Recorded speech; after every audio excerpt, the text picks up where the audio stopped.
জিলহজের প্রথম 10 দিনের আমল, ইবাদত, নেকামল, ভালো কাজ, এটা আল্লাহর কাছে এত প্রিয়, অন্য কোন সময়ের আমল ইবাদত, অন্য কোন দিনের আমল ইবাদত আল্লাহর কাছে এত প্রিয় না। জিলহজের প্রথম দশকের এত মর্যাদা কেন বেশি ভাই? ইসলামের যে মৌলিক ইবাদতগুলো আছে প্রায় সব মেইন সব ইবাদতগুলোর সমাহার এই দশকে আপনি খুঁজে পাবেন, এমনকি রমজানেও পাবেন না সব। এই দশক যে মর্যাদার দশক যায়, ফজিলতের দশক যায়, ইবাদতের দশক যায়, জিকিরের দশক যায়, তাকবীরের দশক যায়, নফল রোজার দশক যায়, ধারণাই নাই আমাদের।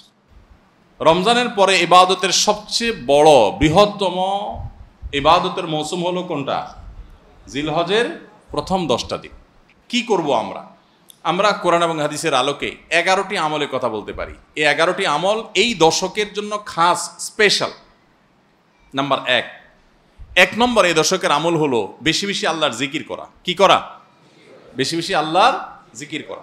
কারণ কোরআনে কারিমের সূরা তাওবাতে আল্লাহ রাব্বুল আলামিন এই দশককে ইঙ্গিত করে বলেছেন যে তোমরা আল্লাহ তাআলার জিকির করো ফি আইয়ামিম মাদুদাত, নির্দিষ্ট দিনসমূহে, নির্ধারিত দিনগুলোতে তোমরা আল্লাহর জিকিরে মাশগুল থাকো। এখানে আল্লাহর জিকির যে নির্দিষ্ট দিনগুলোতে রাখার কথা বলা হয়েছে, সেই আয়াতের ব্যাখ্যা আবারও তাফসীর ইবনে কাসিরে এবং ইবনে আব্বাস রাদিয়াল্লাহু তাআলা সহ আরও অন্য মুফাসসিরদের থেকে বর্ণিত হয়েছে যে নির্দিষ্ট দিন বলতে জিলহজের প্রথম 10 দিনকে আল্লাহ তাআলা মিন করেছেন। এই 10 দিনই তোমরা আল্লাহর জিকিরে বেশি বেশি করে আল্লাহ তাআলা জিকির করো।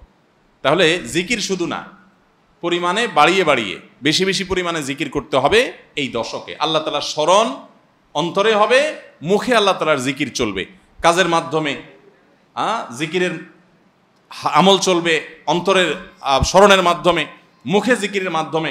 কোরআনের তেলাওয়াত একটা জিকির, তাসবিহগুলো একটা জিকির, তাহমিদ আল্লাহর প্রশংসা একটা জিকির, এরকম যত জিকির আছে এই দশক হলো জিকিরের দশক। সবচেয়ে বেশি জিকির চলবে। সবচেয়ে বেশি কি চলবে?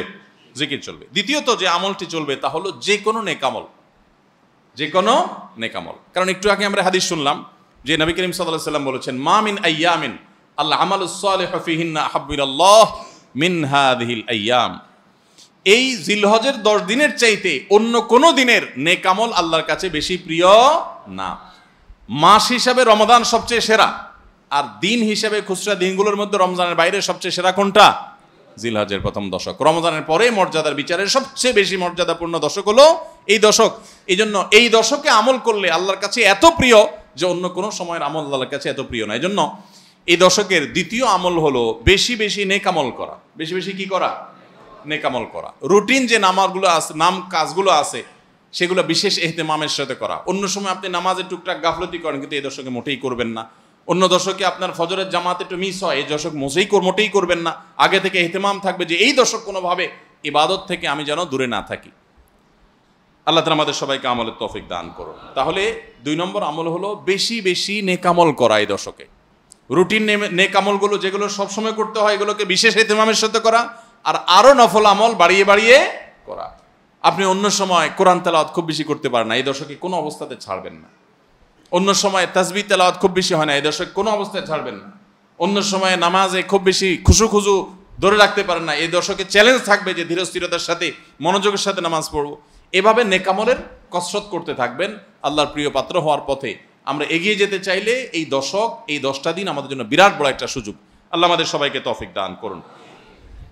3 নম্বর, এই দশকের করণীয় হলো সকল গুনাহ থেকে অন্য সময়ের চাইতে এই সময়টাতে বেঁচে থাকার জন্য বেশি সচেষ্ট থাকা। গুনাহ তো 12 মাসই আমরা করব না, কিন্তু এই দশক গুনাহ না করার ব্যাপারে চেষ্টাটা একটু বেশি থাকবে। কারণ আপনারা সূরা তাওবার একটা আয়াত শুনেছেন, আল্লাহ রাব্বুল আলামিন সম্মানিত 4 মাসের আলোচনা করে বলেছেন যালিকাদ দীনুল কাইয়্যিম ফালা তাজলিমু ফিহিন্না আনফুসাকুম। এই সম্মানিত মাসগুলোতে তোমরা নিজের প্রতি নিজে অবিচার করিও না। ভাইরা আমার, তার মানে যেই সময়টাতে আল্লাহর নৈকট্য লাভের সুযোগ, ওই সময়টাতে যদি কেউ পাপাচারে লিপ্ত হয়, এর চেয়ে পাপিষ্ট আর কে আছে? এই জন্য আল্লাহ রাব্বুল আলামিন আমাদেরকে দরদের সাথে বলছেন, ভাষা খেয়াল করেন, ফালা তাজলিমু ফিহিন্না আনফুসাকুম, তোমরা নিজের পায়ে নিজে কুঠারাঘাত করিও না। এই 10 দিন না, শুধুমাত্র এই পুরো সম্মানিত 4 মাস, সম্মানিত 4 মাসের ভিতরে টানা 3টা মাস চলছে, জিলকদ, জিলহজ, মুহররম, আরেকটা হলো রজব মাস, রমজানের আগের মাস। তাহলে সম্মানিত 4 মাসের মধ্যে এই 10টা দিন আবার বিশেষ মর্যাদাবান। অতএব এই আয়াতটা এখানে আরো বেশি ফিট হবে, অর্থাৎ পাপাচার থেকে বাঁচার জন্য আলাদা কসরত থাকবে অন্য সময় আমি গুনাহের কাজ করলেও এই দশকে কোন অবস্থাতে আল্লাহর নাফরমানি করব না। আল্লাহ আমাদের সবাইকে বেঁচে থাকার তৌফিক দান করুন। ভাই আমার, তাহলে 3 নম্বর আমল আমরা পেয়ে গেলাম। 4 নম্বর আমল হলো যাদেরকে আল্লাহ তাআলা সামর্থ্য দিয়েছেন তারা হজ করবেন। এই দশক হজের আমলের মাস, আমলের দশক, এই দশকেই হজ হবে। অতএব যাদের তৌফিক দিয়েছেন আল্লাহ তাআলা তারা কি করবেন? হজ করবেন। এটা এই দশকের আমল। এটা হলো 4 নম্বর আমল। 5 নম্বর আমল হলো যাদেরকে আল্লাহ সামর্থ্য দিয়েছেন তারা এই দশকে কোরবানি করবেন। কারণ কোরবানি এমন একটা আমল, নবী করিম সাল্লাল্লাহু আলাইহি সাল্লাম মদিনা হিজরত করেছেন, এরপর থেকে প্রতি বছরই তিনি কি করেছেন? কোরবানি করেছেন। আল্লাহ নির্দেশ করেছেন ফাসাল্লি লিরাব্বিকা ওয়ানহার, তুমি তোমার রবের নির্দেশ পালনার্থে নামাজ আদায় করো এবং কোরবানি করো। তো এই জন্য ঈদুল আজহায় অর্থাৎ এই জিলহজের প্রথম দশকের শেষ দিন অর্থাৎ 10ম দিনে কোরবানির আমলটা করা, এটা যাদের সামর্থ্য আছে তাদের জন্য প্রযোজ্য। এই দশকের একটা আমল হলো কি করা? কোরবানি করা। কয়টা আমল গেল? 5টা। 6 নম্বর হলো যাদের কোরবানি করার ইচ্ছা আছে তারা জিলহজের চাঁদ ওঠার আগে আগে জিলকদ মাসের শেষ দিনের মধ্যে তাদের হাতের নখ, চুল, গোফ, অবাঞ্ছিত লোম এগুলো সব কেটে পরিষ্কার করে ফেলবেন এবং এই দশক আর সেগুলোতে হাত দিবেন না। কোরবানি করে তারপরে সেগুলো পরিষ্কার করতে চাইলে করবেন, এই দশকে আর হাত দিবেন না। নবী সাল্লাল্লাহু আলাইহি সাল্লাম বলেছেন মান আরাদা আন ইউদাহিয়া ফালা ইয়াখুয মিন শা'রিহি ওয়া আযফারিহি শাইআ, যে ব্যক্তি কোরবানি করার এরাদা করেছে, নিয়ত করেছে, সেই জন্য তার চুল, নখ এগুলো না কাটে ওই 10 দিন। জিলহজের চাঁদ উঠছে আর কাটবেন না, চাঁদ ওঠার আগে আগে কেটে ফেলবেন এবং কোরবানির পরে যায় কাটবেন, এই 10 দিন বিরত থাকা। তবে অন্য আরও বিভিন্ন রেওয়ায়াত থেকে, বর্ণনা থেকে বোঝা যায় যে এই আমলটা শুধু যিনি কোরবানি করবেন তিনি নয়, যিনি কোরবানি করবেন না, কোরবানি করার সামর্থ্য নাই, তিনি এই আমল করতে পারেন, তাহলে আল্লাহ তাআলা তাকে কোরবানি করার সওয়াব দান করবেন। এমনকি কোন সালাফ, কোন সাহাবী থেকে এই আমলও বর্ণিত আছে যে বাসার বাচ্চা কাচ্চা যারা আছে তাদেরকেও এই দশকে চুল, নখ ইত্যাদি কাটতে নিষেধ করেছেন। তাহলে চুল, নখ ইত্যাদি কাটা থেকে বিরত থাকা এই 10 দিন, আগে কাটা এবং পরে কাটা, এই 10 দিন না কাটাকাটি না করা, এটা একটা মুস্তাহাব আমল। এবং প্রায় সব ফুকাহায়ে কেরাম এই ব্যাপারে একমত হয়েছেন। মওসুআ ফিকহিয়া কুয়েতিয়ার মধ্যে লেখা হয়েছে যে ইত্তাফাকাল ফুকাহা, সব ফকিহগণ প্রায় একমত যে এই দশকে যিনি কোরবানি করবেন তিনি তো বটেই, কোরবানি যিনি করবেন না তাদের তরফ থেকেও চুল, নখ এগুলা কাটা থেকে বিরত থাকা মুস্তাহাব। তাহলে 6 নম্বর আমল গেল চুল, নখ ইত্যাদি এই দশক না কেটে থাকা। 7 নম্বর আমল হলো এই দশকে বেশি বেশি তাকবীর পাঠ করা। এটা তাকবীরে মুতলাক বলা হয়, সাধারণ তাকবীর। আল্লাহু আকবার, আল্লাহু আকবার, লা ইলাহা ইল্লাল্লাহ, আল্লাহু আকবার, আল্লাহু আকবার ওয়ালিল্লাহিল হামদ। এই তাকবীরটা হলো মিন শাআইরিল ইসলাম, এটাকে আমরা করতে পারি। ইসলামের যে নিদর্শনগুলো আছে সেগুলোর মতো করে এই তাকবীরটা আমরা পাঠ করব, এমনভাবে পাঠ করব যে অলিতে গলিতে, রাস্তাঘাটে সব জায়গায় তাকবীরের ধ্বনি চলতে থাকবে, কারোর ডিস্টার্ব করে না, মৃদু কণ্ঠে সব জায়গায় গুনগুনিয়ে আমাদের মুখ থেকে তাকবীর চলবে। আপনারা অনেকে হয়তো শুনে থাকবেন সাহাবায়ে কেরাম রিদওয়ানুল্লাহি তাআলা আজমাইনের মধ্যে থেকে কেউ কেউ, আবু হুরায়রা রাদিয়াল্লাহু তাআলা আনহু, আরো কোন সাহাবীর আমল বর্ণিত আছে যে জিলহজের প্রথম দশক শুরু হলে তারা বাজারে চলে যেতেন। বাজারে কেন যেতেন ভাই? শুধুমাত্র এই নিয়তে বাজারে যেতেন যে বাজারে গিয়ে অনেক মানুষজন থাকবে, তাদের সামনে গিয়ে উচ্চস্বরে তাকবীর পাঠ করব, আমার তাকবীর শুনে পুরো বাজারের সবাই গুনগুনিয়ে তাকবীর বলে উঠবে, এই উদ্দেশ্যে শুধুমাত্র কোন সাহাবী বাজারে যেতেন এবং যে বলতেন আল্লাহু আকবার, আল্লাহু আকবার, লা ইলাহা ইল্লাল্লাহ, আল্লাহু আকবার, আল্লাহু আকবার ওয়ালিল্লাহিল হামদ। শয়তান আমাদের পুরো সমাজকে গ্রাস করে ফেলছে ভাই, সর্বত্র। আমাদের বাসা বাড়ি, আমাদের ব্যবসা প্রতিষ্ঠান, আমাদের শিক্ষা প্রতিষ্ঠান, আমাদের চিন্তা চেতনা, মন, মগজ, দেহ, মস্তিষ্ক সবকিছু ইবলিস নানাভাবে আমাদেরকে প্রভাবিত করে রাখছে। ইবলিসের ওয়াজ তো আজকাল আমরা শুনি না। কোরআনে আল্লাহ তাআলা সবচেয়ে বেশি যাকে শত্রু হিসাবে দেখাইছেন সে হলো কে? ইবলিস। তার ব্যাপারে আল্লাহ বলেছেন যে সে আমাদের আদু ও মুবিন, স্পষ্ট শয়তান। আমরা জীবনে কোনোদিন দেখিই নাই, আল্লাহ বলেছেন স্পষ্ট শয়তান। স্পষ্ট হলো, আমরা দেখিই না, সে থাকে গোপনে, আল্লাহ বলছেন স্পষ্ট। ভাইরা আমার, এই জন্য আল্লাহ স্পষ্ট বলেছেন যে শয়তান নিজে দেখা না দিলে কি হবে, শয়তানের শয়তানি সারাক্ষণ আমাদের চোখের সামনে ভাসে, চতুর্দিক থেকে শয়তানি আমরা দেখি না? তো এই শয়তান তার শয়তানি করে করে পরিবেশটাকে আমাদের নষ্ট করে ফেলছে। আমাদের দেশ তরুণ প্রজন্মকে ধ্বংসের দ্বারপ্রান্তে নিয়ে যাওয়া হয়েছে।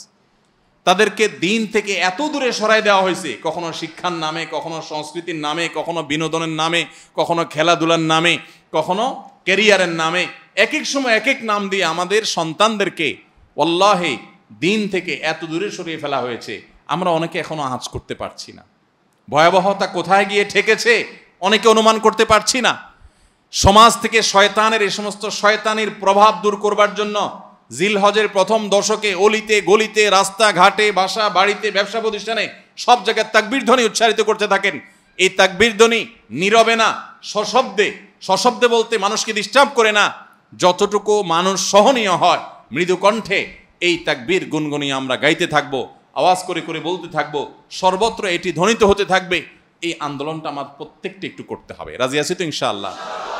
ভাইরা আমার, বাজারে গিয়ে, চায়ের দোকানে, মাছের বাজারে বা খুব জমজমাট বাজারে গিয়ে যদি আপনি হঠাৎ করে তাকবীর দিয়া উঠেন, আল্লাহু আকবার, আল্লাহু আকবার, লা ইলাহা ইল্লাল্লাহ, আল্লাহু আকবার, আল্লাহু আকবার, ওয়ালিল্লাহিল হামদ, কত মধুর কণ্ঠে এই তাকবীর পাঠ করা যায়। আল্লাহু আকবার, আল্লাহু আকবার, আল্লাহ সবচেয়ে বড়, আল্লাহ সবচেয়ে বড়, লা ইলাহা ইল্লাল্লাহ, আল্লাহ ছাড়া সত্যিকারের কোনো মাবুদ নাই, লা ইলাহা ইল্লাল্লাহ, আল্লাহু আকবার, আল্লাহ বড়, ওয়ালিল্লাহিল হামদ, আল্লাহ বড়, আল্লাহ বড় এবং তার জন্য সমস্ত প্রশংসা। ভাইরা আমার, আল্লাহর এই বড়ত্ব এটা বলতে গিয়ে আজকাল আমাদের অনেকের হেজিটেশন হয়, আমাদের অনেকের মধ্যে ইতস্তত বোধ হয় যে মানুষের সামনে যায় বলবো, একা একা বলি ঠিক আছে, মানুষের সামনে আবার বলবো কেমন লাগে। এগুলো আমাদের ইমানের দুর্বলতার দলিল। আমার আল্লাহর বড়ত্ব বর্ণনা করতে আমার মধ্যে ইতস্তত বোধ যদি হয়, তো আমার চাইতে নিমুখ হারাম আর কে আছে আল্লাহর জমিনে? আমি কত আল্লাহ নিমুখ হারাম যে আল্লাহ সারাদিন আল্লাহর নিয়ামতের ভিতরে ডুবে আসি, আল্লাহর বড়ত্বটা জোরে বললে কে কি মনে করবে, আমি এই চিন্তা করছি। তো আমরা ইনশাআল্লাহ এই অচল আয়তন ভাঙবো তো? আমরা ইনশাআল্লাহ এই হীনমন্যতা, এই ইতস্ততা দূর করবো তো ইনশাআল্লাহ? ভাইরা আমার, টার্গেট করে করে বাসায় যাওয়ার সময় মোবাইলে অ্যালার্ম দিয়ে দিয়ে লিখে লিখে রিমাইন্ড করে করে তারপরে আমল করব, মনে থাকবে তো ইনশাআল্লাহ? যেখানে মানুষ আছে একটু জোরে জোরে তাকবীর পাঠ করবো, বাসায় ঢোকার সময় জোরে জোরে পড়তে পড়তে ঢুকবেন যাতে বাসার সবাই তাকবীর দিয়ে উঠে। হঠাৎ মনে হবে একটু জোরে জোরে পড়বেন যাতে সবাই তাকবীর দিয়ে উঠে। পুরো পরিবেশটাকে সেভাবে করবেন। আমি আমার বাসায় এই দশক আসলে সাধারণত মৃদু কণ্ঠে ভলিউমের সবসময় তাকবীরটা চালু করে রাখি যাতে সবার মনে হয়। অফিসে কম্পিউটারে এটাকে মৃদু কণ্ঠে চালু করে রাখি, অন্যান্য কাজ করতে থাকি, এই আওয়াজ চলতে থাকে যাতে করে যে আসে সে দেখে তার মনে হয় সে আমলটা করতে পারে। তো আমরা এই আমলটা চিন্তা করবো তো ইনশাআল্লাহ? যদি আপনি বাজারে গিয়ে তাকবীর বলেন, আমাদের সমাজের যে অবস্থা, যে অবক্ষয়, দিনই চেতনা দিন দিন যেভাবে হারিয়ে গেছে, আপনার তাকবীর শুনে হয়তো অনেকে হাসবে। হঠাৎ করে যখন বাজারে গিয়ে তাকবীর দিবেন জোরে জোরে, বলবে ব্যাপার কি? কেউ কেউ হয়তো ইশারা করে যে মাথায় হয়তো কোনো সমস্যা আছে, এরকম হতে পারে। হতে পারে কি পারে না? কেন হইতে পারে? কারণ সব গাফেলদের মধ্যে একজন জাকের আসছে, সব গাফেলদের মধ্যে একজন জাকের আসছে। যেখানে সবাই গাফলতিতে নিমজ্জিত, সেখানে একজন জিকিরকারী আসছে। এজন্য ওই গাফেলদের মধ্যে জিকিরকারী, একজন জিকিরকারী ব্যক্তিকে মনে হয় পাগল, অথবা তাকে বলা হয় যে আননুন। অথচ হওয়া দরকার ছিল মুসলমানদের সমাজে সবাই জাকের, এক দুজন গাফেল, আর আমরা সবাই হয়ে গেছি গাফেল। এজন্য একজন জিকিরকারী হলে তাকে মানুষ কি করে? উপহাস করে, পাগল মনে করে। ওই যে কোন দেশে নাকি রাজাকে ভবিষ্যৎবাণী করা হয়েছে যে রাজা সাহেব পাগলা পানি আসতেছে, পাগলা পানি, বন্যার পানিতে যে পানি আসবে এটাতে সব জায়গা ছড়ায় যাবে, এটা পাগলা পানি, দেশে আর কোনো পানি থাকবে না, এই পানি সবাই খাইতে বাধ্য হবে, আর এই পানি পাগলা পানি নাম এই জন্য দেওয়া হয়েছে, এই পানি যে খাবে সে পাগল হয়ে যাবে। রাজা সাহেব এই ভবিষ্যৎবাণী শুনে পরামর্শ করতেছেন সব মন্ত্রীদের সাথে যে কি করা যায়। দেশের সব মানুষ পাগল হয়ে গেলেও আমার তো অন্তত ভালো থাকতে হবে, আমি পাগল হয়ে গেলে দেশ চলবে কেমনে? তো সবাই বুদ্ধি দিচ্ছে, রাজা সাহেব এক কাজ করেন, তাহলে আপনার রাজ বাড়িতে বেশি করে পানি স্টক করে রাখেন, যে পাগলা পানি যখন আসবে, সাধারণ পানি যখন থাকবে না, টাঙ্কিতে আপনার বাসায় পর্যাপ্ত পানি থাকবে, 1-2 মাস চলবে। তো অন্তত আপনি ওই পানিগুলো খাইয়া ভালো থাকলেন, জনগণ সব পাগল হয়ে গেল, আপনি একটু সামলালেন। তো বুদ্ধি অনুযায়ী রাজা সাহেব সব পানির ব্যবস্থা রাখছে এবং বিরাট পানির ট্যাঙ্কি ভরে ফেলছে। ভরার পর এবার সেই পানির ট্যাঙ্কির পানি রাজা সাহেব এবং তার ফ্যামিলির লোকজন খাইছে, এবং যথারীতি জনগণ ওই পাগলা পানি খায় সব পাগল হয়ে গেছে, আর পাগলের সব কাপড় চোপড় খুলে ফেলছে। এখন সব পাগলরা এসে রাজবাড়ি ঘেরাও করে ফেলছে, এবং সবাই মিলে বলতেছে ওই দেখ কয়েকটা পাগল, কারণ এগুলোর পরনে কাপড় আছে, এগুলো মাথা নষ্ট হয়ে গেছে, এটা পরনে কাপড় পরে রয়েছে কেন। এবার রাজা সাহেব সবার সাথে পরামর্শ করতেছে পরিবার সদস্যদের সাথে যে আমাদের কি করা এখন, সবাই যে আমাদেরকে পাগল বলা শুরু করছে, যদি পাগল বলে মাইদ্যুৎ দেওয়া শুরু করে দেয় কি করা যাবে। তখন এবার সবাই বুদ্ধি করলো পরিবারের লোকেরা যে তাহলে এক কাজ করা যাক, যে সমাজে সব পাগল থাকে সেখানে আসলে সুস্থ থাকাটা দোষের, আমরাও চলেন পাগলা পানি খেয়ে পাগল হয়ে যাই। এবার তারাও পাগলা পানি খেয়ে পাগল হয়ে গেছে, এবার পাগলে পাগলে মিলছে, আর অসুবিধা হয়নি। এই সমস্ত গল্প হয়তো এর কোনো বাস্তবতা নাই, কিন্তু এই গল্প বলার উদ্দেশ্য হলো যে যেই সমাজে মানুষ সব গাফেল হয়ে যায়, ফাসেকের পরিমাণ বেশি হয়ে যায়, সেই সমাজে একজন বাজারে গিয়ে যখন আল্লাহু আকবার তাকবীর ধ্বনি দিবে, তখন তাকে কিছু লোক পাগল বলাটা সমাজের মানুষের পাগল হওয়ার দলিল। পাগল হওয়া বলতে ফাসেক হয়ে যাওয়া, আল্লাহর জিকির থেকে দূরে সরে যাওয়ার দলিল। কেন বাজারে যায় যদি কেউ একটু গেয়ে উঠে, মনের সুখে কোনো একটা গান গেয়ে উঠে, তাকে তো কেউ অসুস্থ মনে করে না। তাহলে জিকিরের ক্ষেত্রে এরকম কেন হয়? আপনি যদি বাসে উঠে বলেন আল্লাহু আকবার লা ইলাহা ইল্লাল্লাহ আল্লাহু আকবার ওয়ালিল্লাহিল হামদ, প্রথম কারোর কাছে আনইজি লাগতে পারে। উঠার পর যদি আর কেউ পড়েন, বলবে যে ভাই হাতে কোনো ব্যাগ ট্যাগ তো দেখা যাচ্ছে না, কিছু বেচবে নাকি, হকার টকার নেই কোনো। আপনি যদি তখন সুন্দর করে যারা অবাক হয়ে তাকাবে তাদের যদি বলেন ভাই এই দশকে আমাদের নবীজি বেশি বেশি করে উচ্চস্বরে তাকবীর পাঠ করতে বলেছেন, আপনারা তো সবাই মুসলমান, আপনাদের সবাইকে স্মরণ করানোর জন্য আমি জোরে জোরে করছি, আপনারা কেউ মনে কিছু নিয়েন না, বাস আলহামদুলিল্লাহ, তাইলে কেচ্ছা খতম। তো আমরা এই আমলটা করবো তো ইনশাআল্লাহ। কঠিন আমল, কিন্তু এটাকে জিন্দা করতে পারলে সমাজে সর্বত্র যখন তাকবীরের ধ্বনি ভাসতে থাকবে শয়তান পালা যাবে ইনশাআল্লাহ সমাজ থেকে। ঘরে যখন সারাদিন তাকবীর ধ্বনি ভাসতে থাকবে শয়তান পালায় যাবে। আল্লাহ আমাদের সবাইকে আমলের তৌফিক দান করুন। জিলহজের প্রথম দশকে এই আমলটা সম্পর্কে নবী করিম সাল্লাল্লাহু আলাইহি ওয়াসাল্লামের ভাষ্য খেয়াল করেন। তিনি বলেছেন ফাকসিরু ফীহিন্না মিনাত তাকবীরি ওয়াত তাহলিলি ওয়াত তাহমিদ। জিলহজের প্রথম দশক যখন শুরু হয় তোমরা বেশি বেশি করে তাকবীর পড়ো, বেশি বেশি করে তাহমিদ পড়ো, বেশি বেশি করে তাহলিল পড়ো, অর্থাৎ আল্লাহু আকবার লা ইলাহা ইল্লাল্লাহ আল্লাহু আকবার লিল্লাহিল হামদ, এটা বেশি বেশি করে পাঠ করো। এটা নবী সাল্লাল্লাহু আলাইহি ওয়াসাল্লাম নির্দেশ করেছেন। তাহলে কয় নম্বর আমল গেল? 7 নম্বর আমল বেশি বেশি করে তাকবীর তাহমিদ তাহলিল পড়া। 8 নম্বর আমল হলো এই তাকবীর তাহমিদ তাহলিলটাই বিশেষভাবে পড়া। 7 নম্বরটা হলো সাধারণভাবে রাত দিন যতক্ষণ পারেন বেশি বেশি পড়বেন, কোনো সময় ফিক্স নাই, এবং 10 দিন ফুল। আর 8 নম্বর আমল হলো এই তাকবীরটাই নির্দিষ্ট সময় নির্দিষ্ট দিনগুলোতে বিশেষভাবে পড়া। সাধারণভাবে তো পড়বেনই, আর বিশেষভাবে পড়বেন। বিশেষভাবে কখন? আইয়ামে তাশরিকে। আইয়ামে তাশরিক কাকে বলা হয় ভাই? জিলহজের 9 তারিখ ফজরের পর থেকে নিয়ে জিলহজের 13 তারিখ আসর পর্যন্ত, জিলহজের 9 তারিখ ফজর থেকে নিয়ে জিলহজের 13 তারিখ আসর পর্যন্ত প্রত্যেক নামাজের পর সবাই যার যার জায়গা, পুরুষরা সরবে আর মা বোনরা বাসা বাড়িতে নীরবে তারা তাকবীর পাঠ করবেন। আল্লাহু আকবার লা ইলাহা ইল্লাল্লাহ আল্লাহু আকবার ওয়ালিল্লাহিল হামদ। প্রত্যেক নামাজের পরে একা একা পড়েন আর জামাতে পড়েন, সর্বাবস্থা। জামাতে পড়লে ইমামের সাথে তাল মিলায় পড়তে হবে জরুরি না, প্রত্যেকে যার যারটা শেষে পড়বেন। মনে থাকবে তো ইনশাআল্লাহ? তাহলে 8 নম্বর আমল হলো আইয়ামে তাশরিক, অর্থাৎ জিলহজের 9 তারিখ থেকে 13 তারিখ পর্যন্ত প্রত্যেক নামাজের পরে তাকবীরগুলো জোরে জোরে পাঠ করতে থাকবো ইনশাআল্লাহ। 9 নম্বর আমল হলো জিলহজের 1 তারিখ থেকে 9 তারিখ পর্যন্ত এই 9 দিনই নফল রোজা রাখা। এই 9 দিনই নফল রোজা রাখা। এই 9 দিন নফল রোজা রাখা সম্পর্কিত একটা হাদিস পাওয়া যায়, এবং এই 9 দিনের নফল আমল সম্পর্কে মওসুআ ফিকহিয়া কুয়েতিয়া, কুয়েত থেকে প্রকাশিত ফিকহ বিশ্বকোষ, সেখানে বর্তমান সময়ের সবচাইতে অথেন্টিক ফতোয়ার কিতাবগুলোর মধ্যে থেকে, প্রসিদ্ধ কিতাবগুলো থেকে একটা, ফতোয়ার কিতাবগুলো থেকে মওসুআ ফিকহিয়া কুয়েতিয়া, সেখানে লেখা হয়েছে যে ইত্তাফাকাল ফুকাহা, সমস্ত ফকিহগণ এই ব্যাপারে একমত যে জিলহজের 1 তারিখ থেকে 9 তারিখ পর্যন্ত এই 9 দিনই রোজা রাখা মুস্তাহাব। এই 9 দিন রোজা রাখা মুস্তাহাব।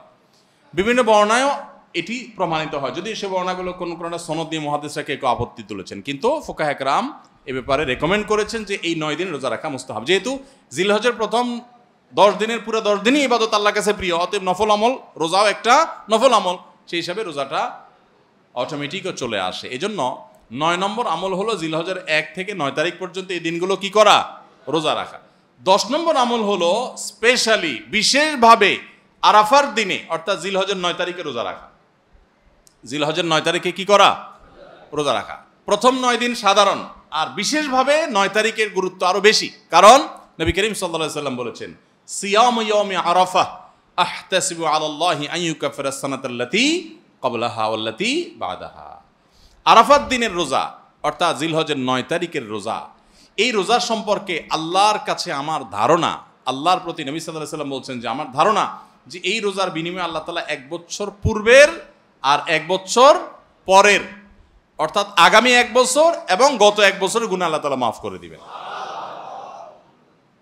আমরা এই পর্যন্ত যত ফজিলতের কথা শুনেছি, পিছনে গুনাহ মাফ করে দিবেন, গত 1 বছর গুনাহ মাফ করে দিবেন, সারাদিনে গুনাহ মাফ করে দেওয়া হবে, এরকম বিভিন্ন হাদিস আমরা শুনেছি, কিন্তু এরকম কোন হাদিস কেউ হয়তো আমরা এই হাদিস ছাড়া আরেকটা হাদিস শুনি নাই যে 1 বছর অগ্রিম গুনাহ মাফ করবেন।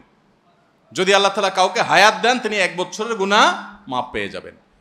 কোন কোন হাদিস বেত্তাগণ বলেন যে হাদিসের মধ্যে ইশারা পাওয়া যায় যে কেউ যদি আরাফাতের রোজা রাখার তৌফিক পায়, হয়তোবা আগামী 1 বছর হায়াত পাওয়ার তৌফিক হবে তার।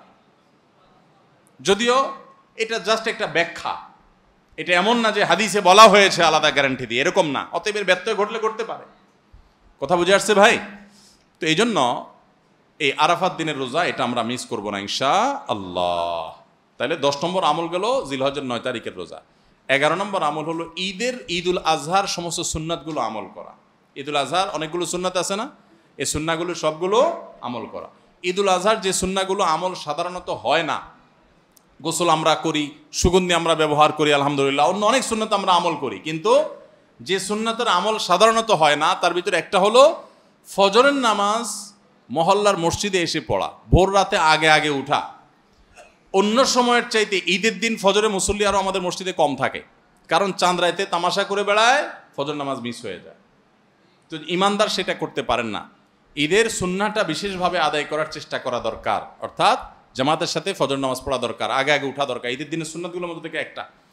আরেকটা সুন্নাত আমাদের অবহেলিত, আদায় হয় না, সেটা হলো ঈদুল আজহা হোক আর ঈদুল ফিতর হোক, ঈদের নামাজ মাঠে পড়ার চেষ্টা করা দরকার। কোথায়?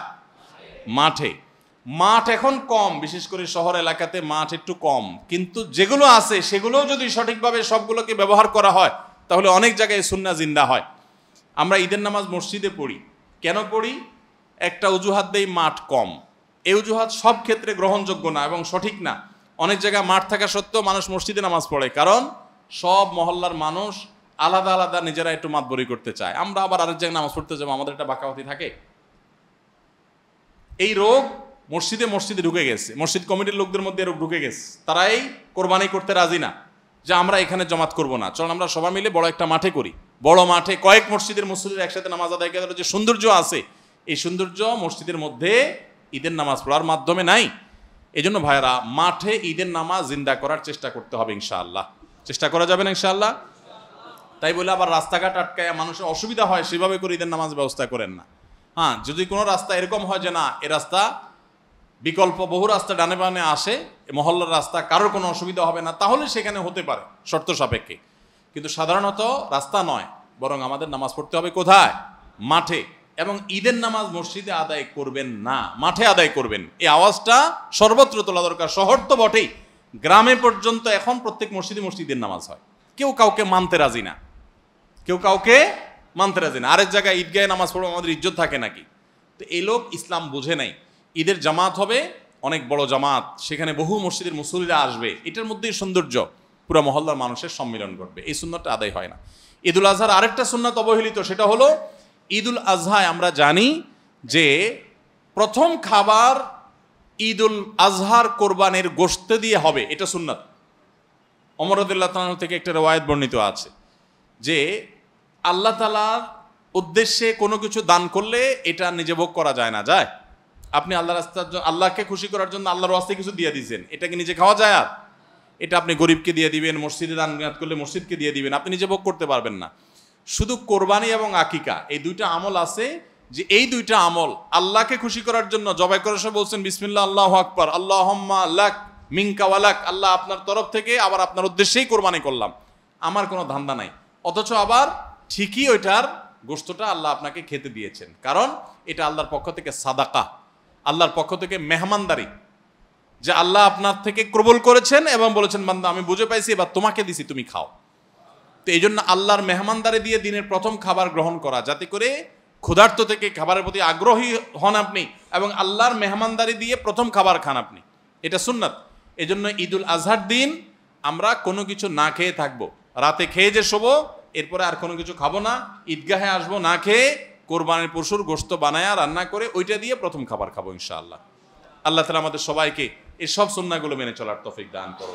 তাহলে 11 নম্বর আমল হলো ঈদুল আজহার সব সুন্নাহগুলা পালন করা। আমরা আবারও এক নজরে বলি, জিলহজের প্রথম দশকের 11টি আমলের সর্বপ্রথম আমল বলেছি বেশি বেশি আল্লাহর জিকির করা। বেশি বেশি কি করা? আল্লাহর জিকির করা। এই দিনগুলোতে, নির্দিষ্ট দিনগুলোতে আল্লাহর জিকির করবার নির্দেশ আল্লাহ তাআলা কোরআনে কারিমে সূরা তাওবায় করেছেন। দ্বিতীয় আমল বলেছি বেশি বেশি নেক আমল করা, কারণ এই দশকের নেক আমল আল্লাহর কাছে অন্য যে কোনো সময়ের নেক আমল ভালো কাজের চাইতে বেশি প্রিয়। এই দশকের নেক আমল চলতে থাকবে, সেটা জিকির হোক, তেলাওয়াত হোক, দান সাদাকা হোক, নফল রোজা হোক, নফল নামাজ হোক, যত রকমের ইবাদত আছে, এটা ইবাদতের দশক। রমজানে যেরকম ইবাদত করতে থাকি আমরা, এই দশকে এরকম কি চলবে? ইবাদত চলতে থাকবে। 3 নম্বর আমল হলো অন্য যে কোনো সময় আমরা গুনাহ এবং পাপাচার থেকে বাঁচার জন্য যতটা চেষ্টা করি, এই দশকে গুনাহ থেকে বাঁচার চেষ্টাটা হবে অন্য যে কোনো সময় চাইতে অনেক বেশি, কারণ এই দশক মর্যাদাপূর্ণ ইবাদতের জন্য। সেখানে গুনাহ করলে তার দায় এবং তার প্রায়শ্চিত্ত এরকম ভয়াবহ হবে। এই জন্য এই দশকে গুনাহ থেকে বিশেষভাবে বেঁচে থাকার চেষ্টা করা। 4 নম্বর আমল বলেছিলাম যাদের আল্লাহ সামর্থ্য দিয়েছেন তারা হজ করবেন। 5 নম্বর আমল বলেছিলাম যাদের আল্লাহ সামর্থ্য দিয়েছেন তারা কোরবানি করবেন। 6 নম্বর আমল বলেছিলাম যারা কোরবানি করবেন, এমনকি বিভিন্ন হাদিস থেকে বোঝা যায় যারা কোরবানি করবেন না তারাও, এমনকি বাচ্চাদেরকেও জিলহজের এই 10 দিন চুল নখ কাটা থেকে বিরত থাকবেন। চাঁদ ওঠার আগে আগে করবেন আর কোরবানির পরে করবেন। কয় নম্বর আমল গেল? 6 নম্বর। 7 নম্বর আমল হলো সাধারণভাবে এই 10 দিন রাত দিন যত বেশি পারেন উচ্চস্বরে সরবে তাকবীর পাঠ করতে থাকবেন। আল্লাহু আকবার, আল্লাহু আকবার, লা ইলাহা ইল্লাল্লাহ, আল্লাহু আকবার, আল্লাহু আকবার, ওয়ালিল্লাহিল হামদ। কোন হাদিসে 3 বার তাকবীর আসছে শুরুতে, আল্লাহু আকবার, আল্লাহু আকবার, আল্লাহু আকবার, লা ইলাহা ইল্লাল্লাহ, আল্লাহু আকবার, আল্লাহু আকবার, আল্লাহু আকবার, ওয়ালিল্লাহিল হামদ। আর 8 নম্বর আমল হলো এই তাকবীরটাই বিশেষ সময়ে, বিশেষ দিনে, বিশেষ সময়ে পড়া। সেটা কিভাবে? জিলহজ মাসের 9 তারিখ ফজরের পর থেকে নিয়ে জিলহজের 13 তারিখ আসরের নামাজ পর্যন্ত প্রত্যেক নামাজের পরে নারী পুরুষ সবাই এই তাকবীর নামাজের পরে একবার করে পাঠ করা। এটা হলো বিশেষ সময়, তাকবীরে মুকাইয়াদ বলা হয় এটাকে, স্পেশাল। এটা 8 নম্বর আমল। 9 নম্বর আমল হলো জিলহজের 1 থেকে 9 তারিখ পর্যন্ত এই সব দিনগুলোতে নফল রোজা রাখা মুস্তাহাব।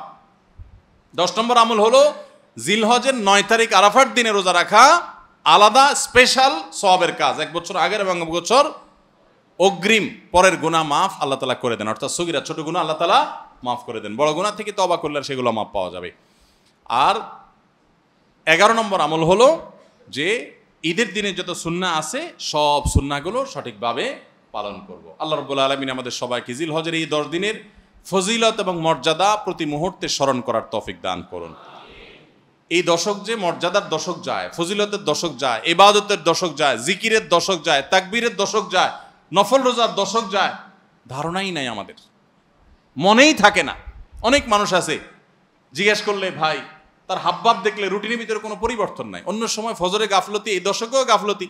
আরে ভাই রমজান মাসে তো মানুষ বেনামাজিও নামাজ পড়ে, মাশাআল্লাহ, ঠিক না ভাই? ঠিক। যে লোক বখিল সেও টুকটাক দান করে, যে কখনো মসজিদে আসে না সেও মসজিদে আসে, যে কোরআন ছুঁয়ে দেখে না সেও একটু কোরআন ছোঁয়, কারণ রমজান ইবাদতের মৌসুম চলছে। তাহলে জিলহজের প্রথম দশকে এরকম ইবাদতের ছিটাফোঁটা, ইবাদতের কোনো আবহ, ইবাদতের কোনো পরিবেশ, ইবাদতের কোনো আলামত, এর কোনো আপনার চিহ্ন আমাদের সমাজে, আমাদের পরিবারগুলোতে দেখা যায় না। তাহলে এই দশক ইবাদতের অত্যন্ত ফজিলতপূর্ণ দ্বিতীয় বৃহত্তর মৌসুম হওয়া সত্ত্বেও অবহেলিত দশক, অজানা দশক। এই আমলগুলো হারিয়ে যাচ্ছে সমাজ থেকে। এগুলোকে জিন্দা করবো তো ইনশাআল্লাহ। আমরা সবাই এক একজন এক একজন যার যার দায়িত্বে কমপক্ষে 5 জন মানুষকে আমরা সচেতন করবো ইনশাআল্লাহ। ঠিক আছে তো ইনশাআল্লাহ ভাই?